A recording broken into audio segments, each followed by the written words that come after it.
Periyar Maniamma Institute of Science and Technology, Tanjavur. Aerospace engineering with specialization in unmanned aerial vehicle. சினிமாவுடன் வியூவர்ஸுக்கு வணக்கம். இந்த video ரிவ்யூவில் நம்ம பார்க்க இருக்கிற திரைப்படம் ரயில். டைரக்டர் பாஸ்கர் சத்தி இயக்கத்தில் வெளியாகும் படம் இது. இவருக்கு முன்னாடி சீரியல்களில் வசனங்கள்லாம் எழுதியிருக்காரு. அண்ட் அழகர் சாமியின் குதிரையை தொடங்கி பல படங்களில் இணை இயக்குனராகவும் ஸ்கிரிப்ட்லையும் பங்காற்றிருக்காரு அப்படிங்கிற மாதிரி கிரெடிட்ஸ் இருக்குது. ஸோ அவரோட முதல் படம் இது. அண்ட் இந்த படத்துக்கு முன்னாடி வடக்கன் அப்படிங்கிற மாதிரி தான் பேர் வச்சுருந்தாங்க.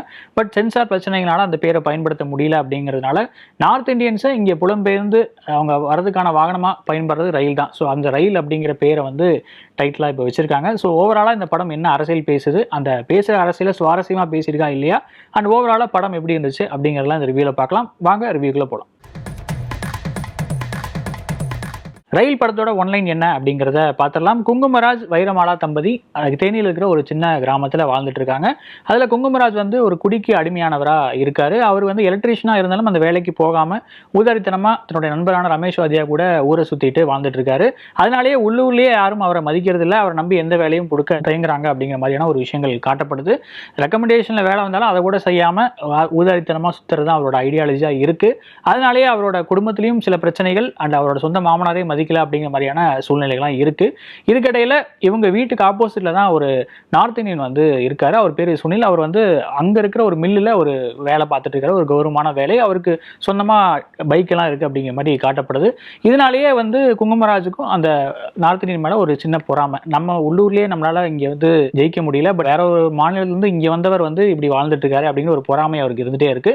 ஸோ அந்த பொறாமை ஒரு கட்டத்தில் என்னவா மாறுது, ஒரு பெரிய அசம்பாவிதம் நடக்குது. அந்த அசம்பாவிதம் இந்த 3 பேரோட வாழ்க்கையை எப்படிலாம் மாத்துது அப்படிங்கிறதான் இந்த ரயில் படத்தோட கதை. படத்துல யாரோட பெர்ஃபார்மன்ஸ்லாம் சிறப்பாக இருந்துச்சு அப்படிங்கிறத பார்த்தலாம். நாயகனா வர குங்குமராஜுக்கு இது முதல் படம். பட் முதல் படம் மாதிரியே தெரியல, ரொம்ப எக்ஸ்பீரியன்ஸ்டான ஒரு ஆக்டராக தான் வெளியே தெரியாரு. அதுவும் அந்த எப்போ பாரு அந்த போதையிலே இருக்கிறது, அந்த பாடி லாங்குவேஜ் மெயின்டைன் பண்ணுறது அப்படிங்கிற மாதிரியான விஷயங்கள் ரொம்பவே கடினமான ஒன்று தான். அதை ரொம்ப ஈஸியாக பண்ணியிருக்காரு. அண்ட் என்னன்னா ஒரே ஒரு விஷயம் என்னன்னா, படம் ஃபுல்லாகவே ஒரே எமோஷனில் தான் இவர் வந்துட்டு போறாரு. சில எமோஷனல் காட்சிகள் இருக்குது. அவரோட கேரக்டர் ஆர்க் சில இடங்களில் ஒரு ஹை டிரான்ஸ்ஃபர்மேஷனை சந்திக்குது. பட் அதுக்குமே ஒரே மாதிரியான முகபாவங்கள்லாம் அவர்கிட்ட வெளிவருது. உதாரணமாக குழந்தைகள் மேலே இவருக்கு ஒரு அதீத அன்பு இருக்கு. குழந்தைகள் கூட விளையாடும் போது இவரும் ஒரு குழந்தையாவே மாறுகிறார் அப்படிங்கிற மாதிரியான சில காட்சிகள் வச்சிருக்காங்க. பட் அதுக்குமே அதே மாதிரியான ஒரு பாடி லாங்குவேஜ் வெளிப்படுதோ அப்படிங்கிற ஒரு சிக்கல் இருக்கு. பட் அதை தாண்டி ஓவராலா பார்க்கும்போது ரொம்பவே ஒரு டீசென்டான பெர்ஃபார்மன்ஸ் ஃபர்ஸ்ட் படத்துக்கு அப்படின்னு சொல்லலாம். அடுத்து நாயகியா வர வைரமாலா ரொம்ப ஒரு மெச்சூர்டான பெர்ஃபார்மன்ஸ் கொடுத்திருக்காங்க. இன்ஃபேக்ட் மொத்த படத்திலையும் ஆக்டிங் வைஸ் ஒரு ஸ்கோர் போடணும் அப்படின்னா நிச்சயமா வைரமாலா தான் ஸ்கோர் பண்ணுவாங்க. அந்த அளவு ஒரு பிரில்லியண்டான ஒரு ஆக்டிங். நிறைய காட்சிகள்ல நம்மளோட எமோஷன்ஸை அவங்க ஹோல்ட் பண்ணிடுறாங்க. அதுவும் ரொம்ப மெச்சூர்டான சீன்ஸ், அது ரொம்ப அழுக வேண்டிய காட்சிகள், இல்லை ரொம்ப ஒரு கோபத்தை வெளிப்படுத்த வேண்டிய காட்சிகள், தன்னோட புருஷன் இப்படி இருக்கானே அப்படின்னு சொல்லி அவரையும் மிரட்டுற காட்சிகள் உள்ளிட்ட பல விஷயங்களை நல்லாவே ஸ்கோர் பண்ணியிருக்காங்க. அதுவும் செகண்ட் ஹாஃப்ல தன்னுடைய அந்த தம்பியா பார்த்துக்கிட்ட ஒருத்தரோட இழப்பு, அதை அவங்க எப்படி பார்க்குறாங்க உள்ளிட்ட பல எமோஷன்ஸ், அந்த அழுகிற காட்சி எல்லாமே ரொம்ப சிறப்பாக இருந்துச்சு. படம் ஃபுல்லாகவே வைரமாலோட பெர்ஃபார்மன்ஸ் தனியாக தெரிஞ்சுது அப்படின்னு கூட சொல்லலாம். அடுத்தது இந்த நார்த் இந்தியன் சுனிலா நடிச்சிருக்கிற பர்வேஸ் மக்ரூ. அவர் அந்த ஃபர்ஸ்ட் ஹாஃப்ல அவர் அந்த கதாபாத்திரத்துக்கு தேவையான விஷயங்களை பண்ணியிருக்காரு. அவர் மேலே நமக்கு பரிதாபம் வரணும், அதை சிறப்பாகவே பண்ணியிருக்காரு அப்படின்னு கூட சொல்லலாம். செகண்ட் ஹாஃப்ல வர எமோஷனல் காட்சிகள் பலவற்றுக்கும் அவர் ஃபர்ஸ்ட் ஹாஃப்ல கொடுக்க அந்த பர்ஃபார்மன்ஸ் தான் ஃபவுண்டேஷனாக இருக்கும் அப்படிங்கிறத புரிஞ்சுக்கிட்டு அதுக்கு தேவையான நடிப்பை சிறப்பாக கொடுத்துருக்காரு. அந்த ஃபர்ஸ்ட் ஹாஃப்ல அவ்வளோ இம்பாக்டாக அவர் நடித்ததுனால தான் செகண்ட் ஹாஃப்ல அந்த எமோஷனல் சீன்ஸ் நல்லாவே ஹோல்ட் ஆயிருக்குன்னு நினைக்கிறேன். அது அந்த வகையில் ஒரு டீசென்டான ஒரு பர்ஃபார்மன்ஸ் சுனில், அதாவது பர்வேஸ் கிட்ட இருந்து வெளிப்பட்டிருக்கு அப்படின்னு சொல்லலாம். அடுத்ததான் நாயகனோட நண்பன் காமெடியன் அப்படிங்கிற எழுதப்படாத இலக்கணத்தை நிச்சயமா இந்த படத்துலையும் ஃபாலோ பண்ணியிருக்காங்க. வரதன் அப்படிங்கிற கேரக்டரில் ரமேஷ் வைத்தியன் நடிச்சிருக்காரு. படத்தோட பாடல்களுமே அவர் தான் எழுதியிருக்காரு. பட் காமெடியா அவரோட பெர்ஃபார்மன்ஸ் கிளிக் ஆயிருக்கா அப்படின்னு கேட்டால் ஒரு 10 காமெடி சொல்றாருன்னா அதில் ஒரு 2 தான் கிளிக் ஆகுது அப்படிங்கிற மாதிரி தான் ரேஷியோ இருக்கு. நிறைய காமெடிகள் அவுடேட் ஆன ஒரு ஃபீலுமே இருக்கு.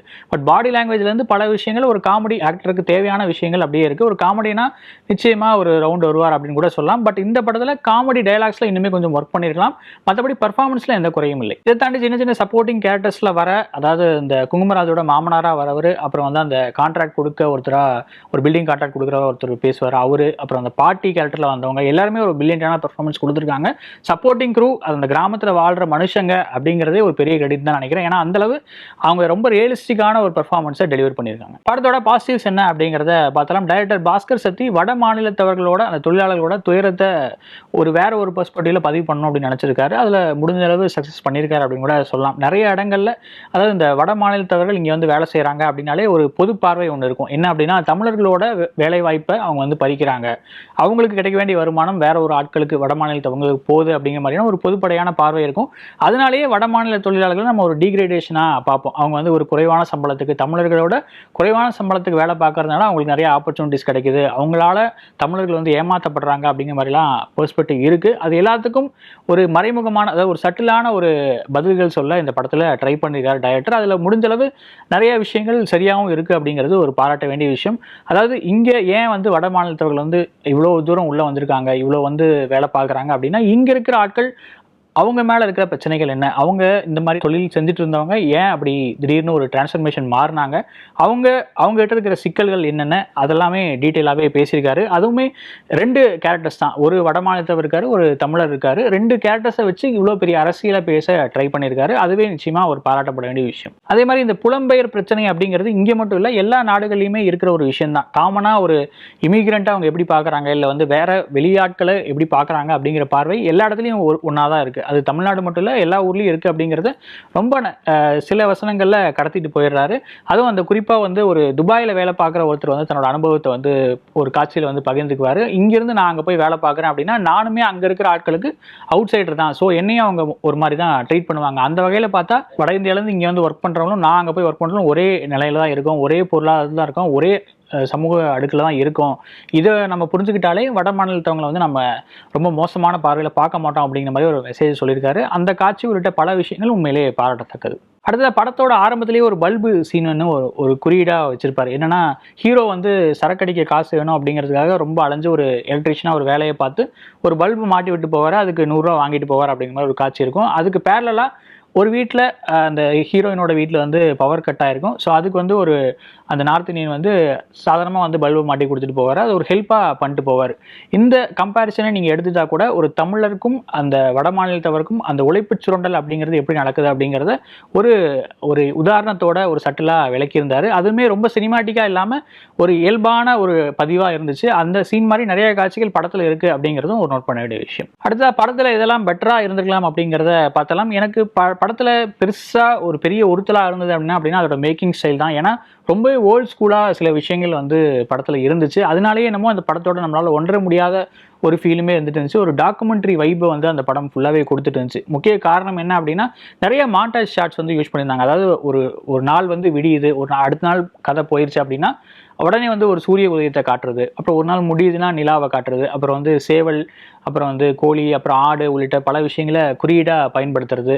அது எப்படின்னா, ஒரு பிரச்சனை வந்துருச்சு அப்படின்னா ஒரு ஆடு ஒரு கூண்டுக்குள்ளே சிக்கி இருக்கிற மாதிரியோ அந்த மாதிரி விஷயங்கள்லாம் காட்டுறது. இந்த மாதிரியான குறியீடு ஷாட்கள் வந்து நிறையா படத்தில் அப்படியே இருக்குது. இன்ஃபேக்ட் 2 மணி நேரம் படத்தில் இந்த குறியீடு ஷாட் மட்டுமே ஒரு 20-25 நிமிஷம் இருக்கும் அப்படின்னு கூட சொல்லலாம். அந்தளவு ரொம்ப வைடாக அதை வந்து யூஸ் பண்ணியிருந்தாங்க. அதை தவிர்த்துக்கலாம்னு தோணுச்சு. ஏன்னா அதெல்லாம் வந்து இந்த காலகட்டத்துக்கு ஒரு ஓல்ட் ஸ்கூல் மேக்கிங்காக ஃபீல் ஆகிற விஷயமா மாறிடுச்சு. ஏன்னா அடுத்த நாள் மாறிடுச்சு, அடுத்த நாளுக்கு கதை போயிடுச்சு அப்படிங்கிறத ஆடியன்ஸ் டிஃபால்ட்டாகவே புரிஞ்சுக்குவாங்க. அது இவ்வளோ ஸ்பூன் ஃபீட் படணும், இவ்வளோ ஆன் த ஃபேஸ் வந்து புரிய வைக்கணும் அப்படிங்கிறதுலாம் இல்லை. அந்த மேக்கிங் ஸ்டைலை வந்து கொஞ்சம் மாற்றி பண்ணியிருந்தால் இன்னுமே ஒரு சிறப்பான படமாக இருந்திருக்கும் அப்படின்னு நினைக்கிறேன். மற்றபடி தேனி ஈஸ்வரோட சினிமோட்டோகிராஃபி பாராட்டபடி தான் இருக்குது. அந்த பறவைகள் பறந்து போகும் கூட்டமாக அதை ஃபாலோ பண்ணி போகிற ஷாட்டாக இருக்கட்டும், சன்ரைஸ்லேருந்து நல்ல நிறைய காட்சிகள் வந்து ஒரு அழகியலோடு தான் எடுக்கப்பட்டிருக்கு. அந்த விஷயத்தில் குறையதும் இல்லை.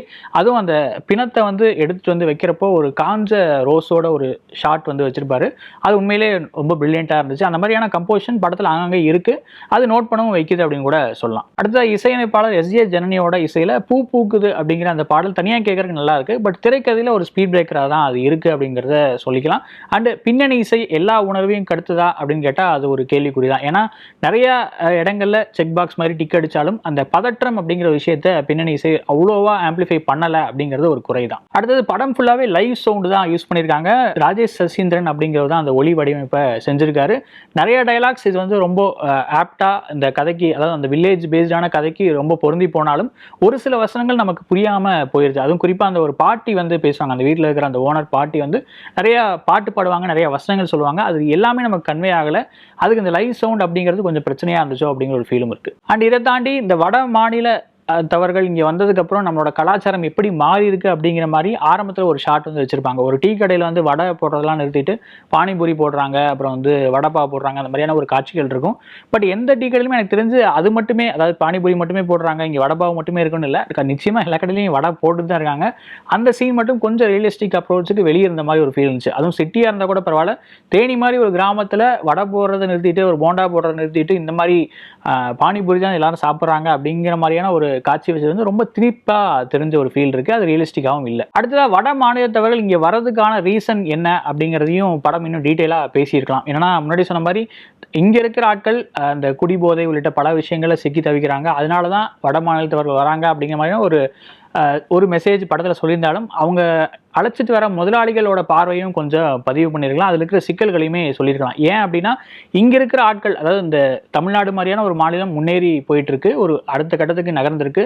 பீகார், யூபி உள்ளிட்ட மாநிலங்களை கம்பேர் பண்ணும்போது இங்கே இருக்கிற வளர்ச்சி கொஞ்சம் அதிகமாகவே இருக்குது. அப்படிங்கிறதுனால கடைநிலை தொழிலாளிகள், அதாவது லாஸ்ட் லேபர் ஒர்க் அப்படிங்கிறது பண்ணுறதுக்கு ஆள் இல்லை இங்கே அப்படிங்கிறது தான் நிதர்சனமான உண்மை அப்படின்னு கூட சொல்லலாம். ஏன்னா நிறைய பேர் அடுத்தடுத்த கட்டத்துக்கு முன்னேறிட்டாங்க, அவங்களுக்கு கல்வி உள்ளிட்ட பல விஷயங்கள் கிடச்சிருச்சு. அப்படிங்கிறதுனாலே அந்த தொழில் செய்கிறவங்க, அதாவது எலக்ட்ரிஷியனோ இல்லை ஒரு சின்ன சின்ன மில்ல வேலை பார்க்குறவங்களோ அந்த மாதிரியான ஆட்கள் கம்மியாயிட்டு வராங்க அப்படிங்கிறத அந்த டேட்டாவே சொல்லுது இல்லையா? ஸோ அந்த மாதிரியான விஷயங்களை படத்துலையும் பேசியிருக்கலாம். அதனால தான் வந்து இந்த முதலாளிகள் இங்கே ஆள் கிடைக்காதனால வட மாநிலத்தவங்களை ரொம்ப கம்மியான கூலிக்கு இங்கே அழைச்சிட்டு வராங்க அப்படிங்கிறதையும் தெளிவாக சொல்லியிருக்கலாம். அந்த கூலி வித்தியாசம் அப்படிங்கிறதும் இங்கே முக்கியமாக சொல்ல வேண்டிய விஷயம் அந்த மாதிரியான நார்த் இந்தியன்ஸ் பற்றி பேசுகிற படத்தில். பட் அது இந்த படத்தில் கொஞ்சம் மிஸ் ஆகிற ஒரு ஃபீல் இருக்குது. ரயில் படத்தோட ஓவரால் வேர்டிக்ட் என்ன அப்படிங்கிறத பார்த்தலாம். இன்டென்ஷனாக ரொம்ப நல்ல படம். வட மாநிலத்தவர்களை நம்ம இந்த பார்வையில் பார்க்கக்கூடாது, அவங்களும் நம்மள மாதிரி மனுஷங்க தான் அப்படிங்கிறத வலியுறுத்தி சொல்கிற படம், மனித நேயத்தை எடுத்து பேசுகிற படம். அதெல்லாம் நிச்சயமாக மாற்றுக்கிறதுலே. பட் மேக்கிங்கில் அந்த ஓல்டு ஸ்கூல் டைப்பை கொஞ்சம் தவிர்த்திருக்கலாம். இன்னுமே அந்த ஃபிலிம் லாங்குவேஜ் அப்படிங்கிறது கொஞ்சம் ஆம்பிளிஃபை ஆகிருக்கலாம். அந்த டாக்கு ட்ராமா ஃபீலை தவிர்த்திருக்கலாம். ஃபர்ஸ்ட் ஹாஃபில் அவ்வளோ டைம் எடுத்துக்கிட்டு கதை சொல்லிட்டு அது தேவையே இல்லை அப்படிங்கிற மாதிரி தான் செகண்ட் ஹாஃப் கதை நகருது. அதையுமே கொஞ்சம் கவனிச்சிருக்கலாம். இதெல்லாம் தான் இந்த படத்தோட ஓவரால் ஃபீலாக இருந்தது.